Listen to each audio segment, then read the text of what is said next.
우리나라를 비롯한 주요국 장기금리는 서로 다른 금융 경제 상황에도 불구하고 대체로 미국 장기 국채금리 변동에 연동되어 움직여왔는데요.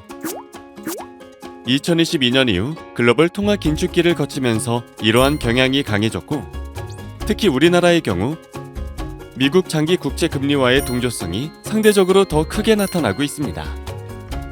이렇듯 미국 국채 금리가 국내에 미치는 영향이 확대된 데에는 크게 5가지 요인이 있는데요. 먼저 2019년 이후 한미 간 금융 연계성이 포트폴리오 투자를 중심으로 높아졌습니다. 코로나19 이후 금리가 낮아지고 전 세계 주식시장이 오르면서 국내 거주자의 해외 증권 투자가 크게 확대된 것이 주요 요인으로 작용했는데요. 이와 함께 국내 채권 시장이 양적 질적으로 성장하면서 외국인 투자 비중이 빠르게 커졌고, 특히 국채 선물 시장은 글로벌 투자자들이 아시아 지역의 포트폴리오를 운영할 때 호주와 함께 우선 활용하는 시장으로 자리매김했습니다. 두 번째는 글로벌 고물가 충격에 따른 실물 경제 및 정책금리 동조화입니다.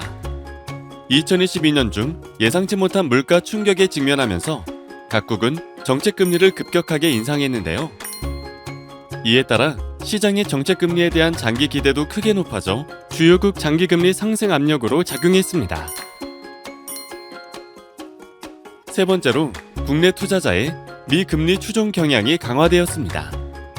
팬데믹부터 글로벌 고물가까지 거시경제 충격에 대응하는 과정에서 한미 금리의 높은 동조성을 지켜봤던 투자자들에게 일종의 경직적 기대가 형성된 것으로 보이는데요.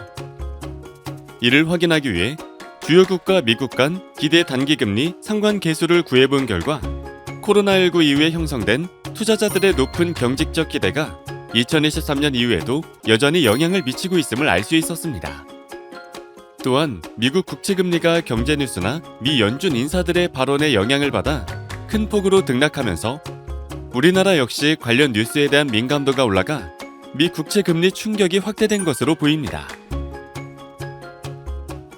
게다가 지난해 이후로는 국내 국고채 금리 변동 요인이 대체로 안정된 모습을 보이면서 국내 요인의 영향력은 비교적 줄어들었습니다.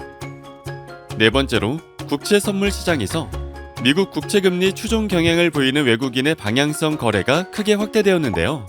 미 국채금리가 급등하면 매수 포지션을 빠르게 청산하였다가 반대로 미 국채금리가 급락할 경우 매수 포지션을 대규모로 구축하여 국내 파급 영향이 강화되는 데 기여했습니다.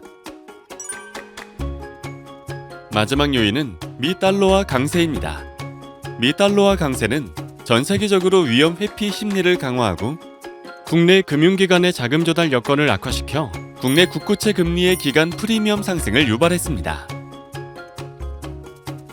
미국 국채금리의 파급 영향은 당분간 높은 수준을 지속할 것으로 예상되는데요. 이러한 점에서 한미 통화정책기조 전환 과정에서 미 국채금리의 영향으로 국내 장기 국고채 금리가 높은 변동성을 보일 가능성이 있습니다.